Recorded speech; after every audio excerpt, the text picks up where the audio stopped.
entonces a la transparencia siguiente, que es simplemente, digamos, una profundización de lo que tenemos aquí. Esas son pequeñas ayudas. Esta es la última. Podríamos luego quizás suspenderla y continuaríamos tú y yo. No hay ninguna dificultad. Es para subrayar este elemento hermoso. Una vida buena, ¿cierto? Yo soy andino, ¿cierto?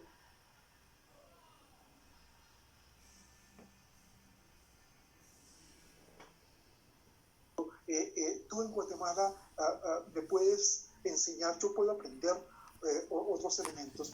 Como andinos hablamos de un vivir bueno y un buen vivir, el summa camaña, el summa causai, etc.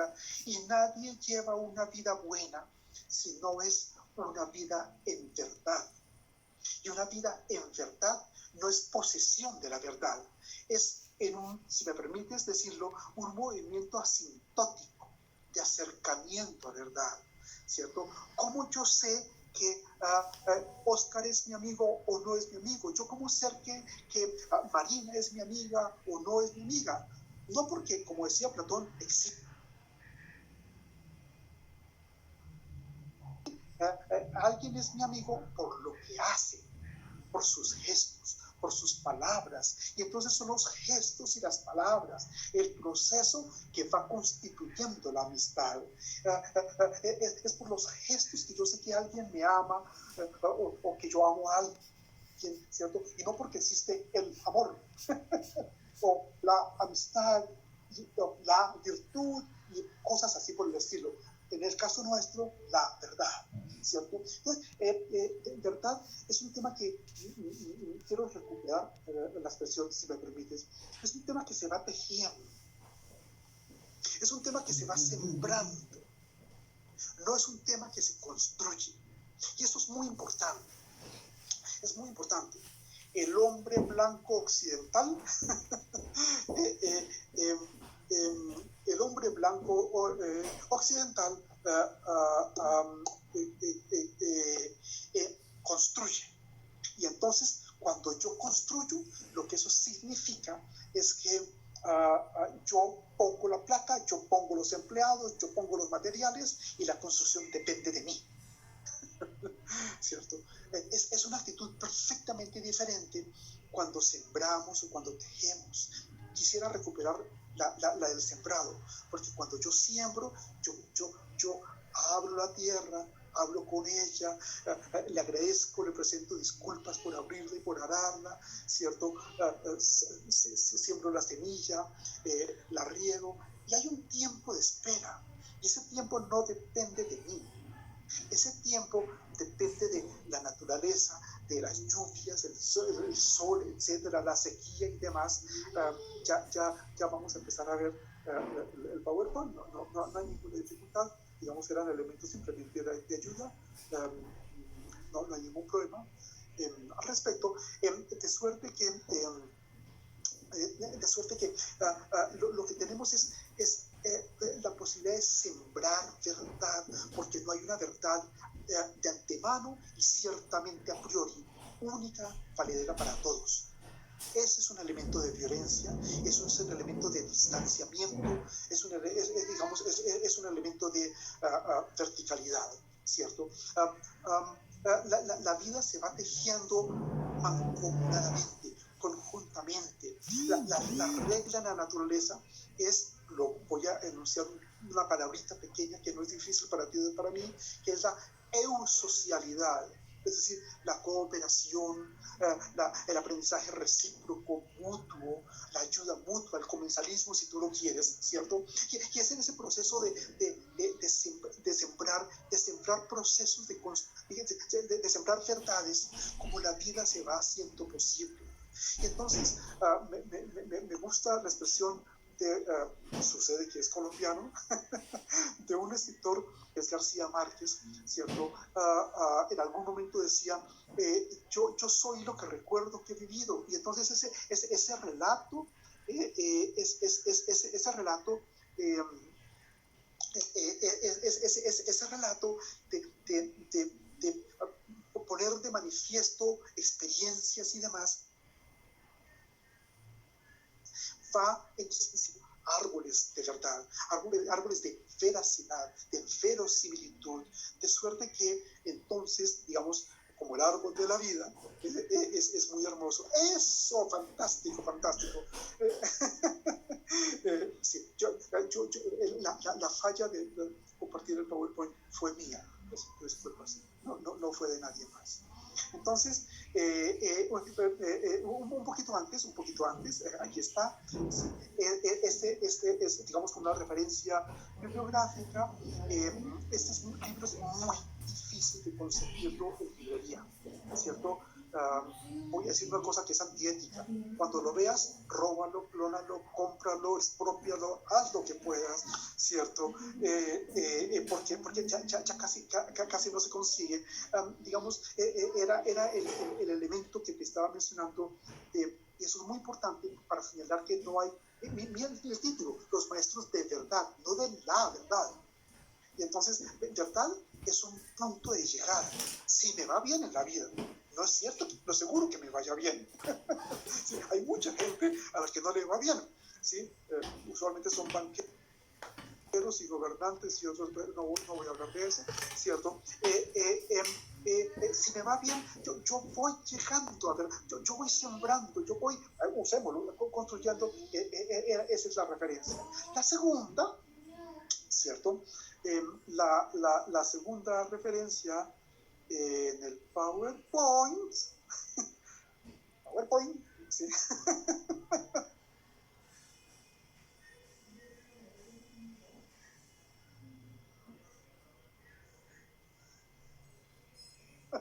Era simplemente una ayuda, digamos, para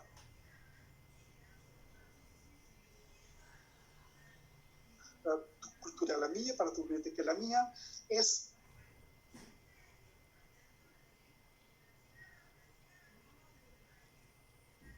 eso es lo positivo. Lo negativo es que el pensamiento abstracto es simplificador. Y entonces podemos avanzar a las dos siguientes. No hay digamos, mayor preferencia. Era la primera edición del libro. Esa edición se consigue en Amazon, también como el libro nuestro, publicado por la asociación. Y el siguiente es la segunda edición ampliada. Esa la encuentras en varias de las redes sociales académicas que tú y yo conocemos, sustancialmente ampliada. Entonces aprovecho este streaming en vivo para decirte, ya estoy trabajando en la tercera edición, que será dentro de unos pocos meses, ¿cierto? Somos jóvenes, el tiempo es largo, de suerte que ya la estamos preparando. Y las otras dos PowerPoint que vienen a continuación era simplemente este y el siguiente, ¿cómo se llama? Los ejes, las ramas de los motivos que tejen y que construyen, digamos, el libro que lanzamos hoy de manera virtual. Mañana, pasado mañana, seguramente de manera física, y era la invitación amable de la asociación de Oscar, a quienes agradezco en el alma, y a ti, a todos, por la asistencia, por la participación. De verdad, muchas gracias. Básicamente lo que quería compartir era esto, pero estoy seguro que Oscar, Walter, en fin, podrán decir otras cosas quizás mejores.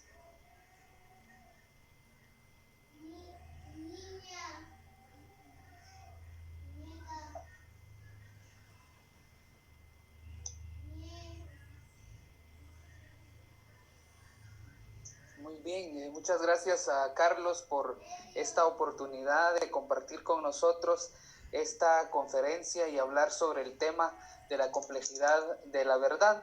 Este es un espacio para las preguntas que quisieran hacer nuestros amigos y amigas que están viendo en directo.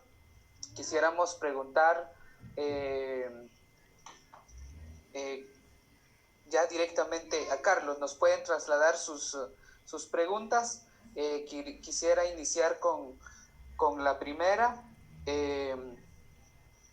¿Cómo entender la verdad como punto de partida y de llegada desde la cotidianidad?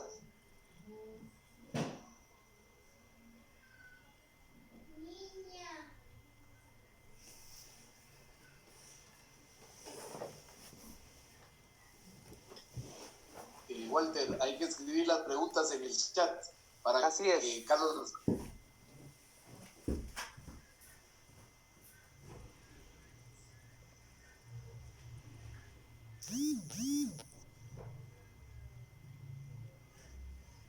E invitamos a la gente que tenga preguntas que las escriban.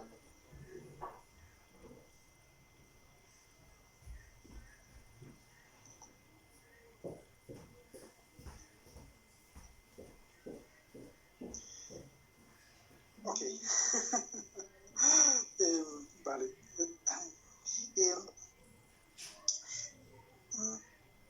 Me gusta mucho la pregunta que formulas sobre la cotidianidad, porque quisiera ampliar con un elemento que puede ser muy academicista, pero que no lo es. Entonces, con este libro me estoy exponiendo, entonces voy a exponerme con la siguiente historia. Yo me formé en la fenomenología. Es una filosofía particular, alemana, qué sé yo, y es muy interesante. La fenomenología, específicamente un autor que se llama Husserl, esa es la parte academicista que no nos interesa, la fenomenología descubre el mundo de la vida. Y el mundo de la vida es la cotidianidad. Pero es fantástico, la cotidianidad no es el punto de partida. La cotidianidad como punto de partida es fea, es grosera, es tosca, es burda, es vulgar, ¿cierto? La cotidianidad como el mundo de la vida, en alemán Lebenswelt, ¿cierto? Es una llegada, es una conquista, es un punto de llegada. Entonces, es muy hermoso, permítame decirlo, lo contrario de la vida no es la muerte, lo contrario de la vida es la enajenación, es la alienación, es una vida mal llevada, ¿cierto? Una vida, digamos, gastada, ajada, en esos términos. Entonces, la verdad desde la cotidianidad es una verdad experienciada. Entonces, quisiera ampliarlo en el siguiente sentido. Nadie piensa la verdad y ciertamente no pensamos con el sistema encefálico. Tenemos, y esto es un pequeño secreto para todos nosotros, tenemos dos cerebros. En muy buena ciencia, hace ya un tiempo está establecido, hay dos cerebros, el sistema encefálico y el intestino grueso y el intestino delgado. El mismo número de neuronas que existen en el sistema encefálico está en el intestino grueso y se comunican los dos de manera fantástica. Nadie piensa con el cerebro, con el sistema encefálico, pensamos además visceralmente. Es lo que no me gusta, digamos, ese lenguaje que está allá afuera.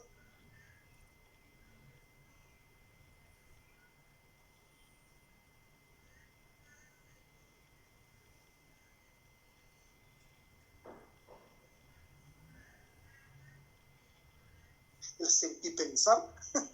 Hay gente que habla de la importancia del sentir y pensar como el sentir y pensar y cosas por el estilo, ¿cierto? La cotidianidad es al mismo tiempo un proceso de pensamiento y un proceso visceral. Te podría contar un pequeño chisme biológico. La piel no es un órgano. La piel, nos habían dicho que era el órgano más grande que hay en el cuerpo humano. La piel es una víscera, exactamente como los riñones, exactamente como el apéndice o como el hígado y demás, ¿cierto? Exactamente como el intestino. Los asuntos de la cotidianidad son asuntos de piel y los asuntos de piel son asuntos viscerales. La vida se vive en la cotidianidad, pero una cotidianidad que se va alejando, si me permites, de la vulgaridad, la enajenación o la alienación, a una vida que se va haciendo cada vez mejor, que va aprendiendo, que se va haciendo más digna, fantástico, ¿cierto? ¿Por qué? Porque la cotidianidad como punto de partida es el sistema de libre mercado, es el imperio de la mercancía, es la cosa, es el poder. La cotidianidad como punto de llegada, ¿cierto? Es una experiencia en la que no existe principalmente el yo fantástico, sino existe una relación maravillosa, que es la que nos va tejiendo a ti y a mí. Y en esa relación yo voy descubriendo incluso verdades mías, yo voy descubriendo verdades de ellos, nuestras, y así sucesivamente. Entonces, en la amistad, en el convivio, en el amor, en el vecindazgo, hay procesos de superposición como capas geológicas de verdades que vamos descubriendo y se van superponiendo unas a otras y que otras, digamos, se van elevando sobre las anteriores. Digamos, deliberadamente estoy evitando entrar en el libro, ¿cierto? Estoy haciendo una invitación, un rodeo al perímetro, que era lo que te decía, para, digamos, para ampliar los elementos que mencionábamos. Mira, ¿qué importancia tiene hablar de verdades y no de verdad? Esa importancia de un sistema plural, o lo que es equivalente, no estoy hablando de camiseta o de cachucha o de carnet, de un sistema democrático, ¿cierto? Entonces quisiera utilizar, si me permites, la siguiente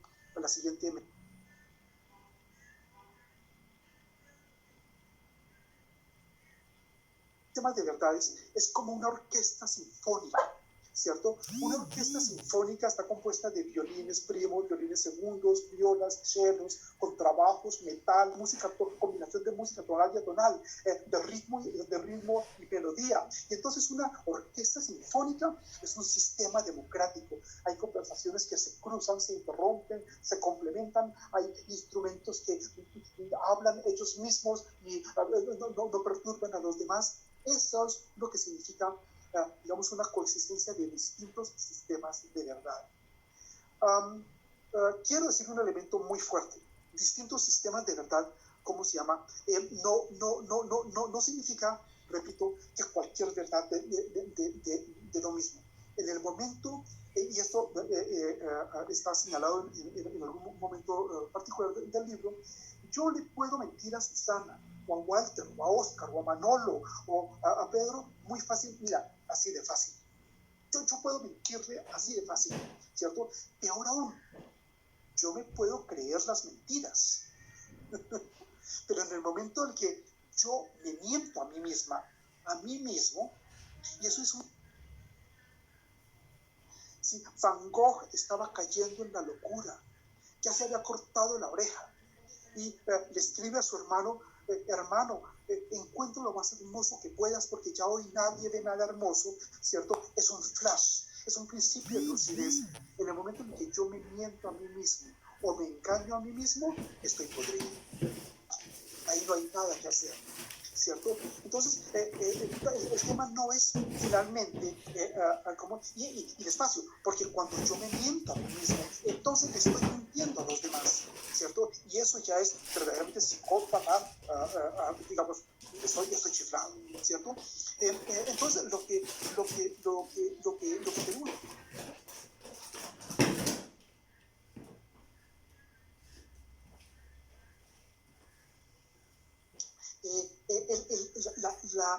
El gran peligro es justamente la impronta de los fundamentalismos. ¿Y sabes en qué momento yo me vuelvo fundamentalista? Cuando yo te digo que mi verdad vale más por esta o aquella razón y finalmente por la fuerza que la tuya, ¿cierto? El fundamentalismo no se funda en una razón, etcétera, usualmente en el poder de la fuerza y la violencia. Y hay muchos tipos de fuerza y de violencia: física, simbólica, psicológica, militar, y otras, ¿cierto? Y entonces, en el momento en el que yo callo al otro, en el momento en el que el otro me calla, en el momento en el que me excluye, me margina, y así sucesivamente, yo estoy viviendo regímenes fundamentalistas, ¿cierto? Y esto es muy difícil, óyeme, esto es muy difícil, porque eso pasa por la importancia no de, este es un contrasentido en este momento, no de yo hablar, sino de escuchar al otro. Era lo que sucedía desde la noche de los tiempos, digamos, hasta antes de la invención de Netflix y el televisor, y este tipo de cosas, ¿cierto? Nos sentábamos en la noche a escuchar las historias, la historia del abuelo, la historia del tío, y la historia de la prima, ¿cierto? Y escuchar es un fenómeno muy importante en la vida. Todos necesitamos hablar, sí, y todos necesitamos que nos escuchen, sí, y ese proceso de escucharnos es la construcción misma del tejido de la vida. Y eso es muy difícil, te lo prometo, ¿cierto?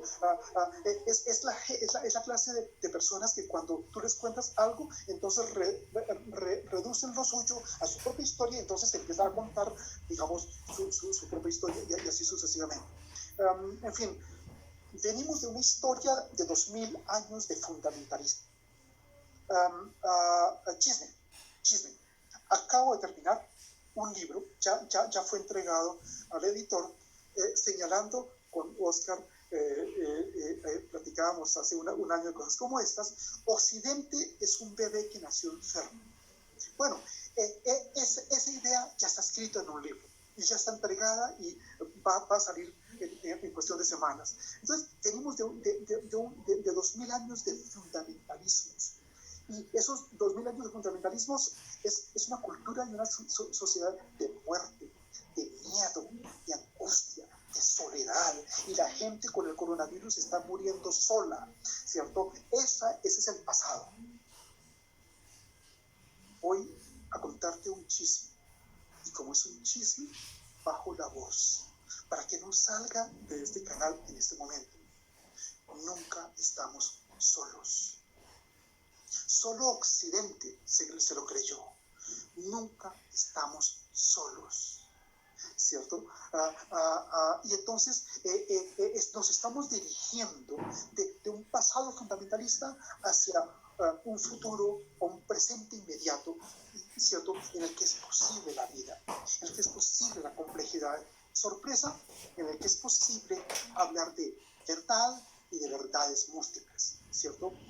Nunca se nos olvide que Giordano Bruno fue rostizado, que Galileo sufrió persecución, que Copérnico pidió que su obra se publicara póstumamente porque tenía miedo a las consecuencias. Venimos de una cultura de miedo. El Occidente le tiene miedo al miedo. Miedo a la soledad, miedo a la angustia, miedo al desamor, miedo al sufrimiento, miedo al coronavirus, miedo al SIDA, miedo a lo que tú quieras, ¿cierto? Debemos podernos liberar de eso. Chisme. Uno de los caminos que nos permiten liberarnos de eso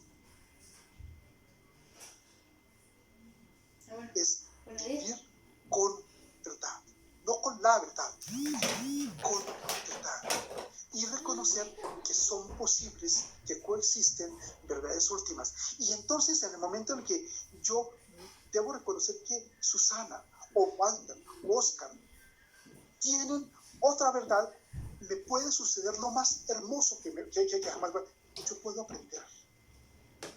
Incluso aunque no esté de acuerdo, pero yo puedo aprender. El mundo está colmado de cromatismos, de polifonía, ¿cierto? De diversidad. Y ese es el tema del libro. Ok. El dualismo, ¿cómo se... si me permites, es que hay una pregunta.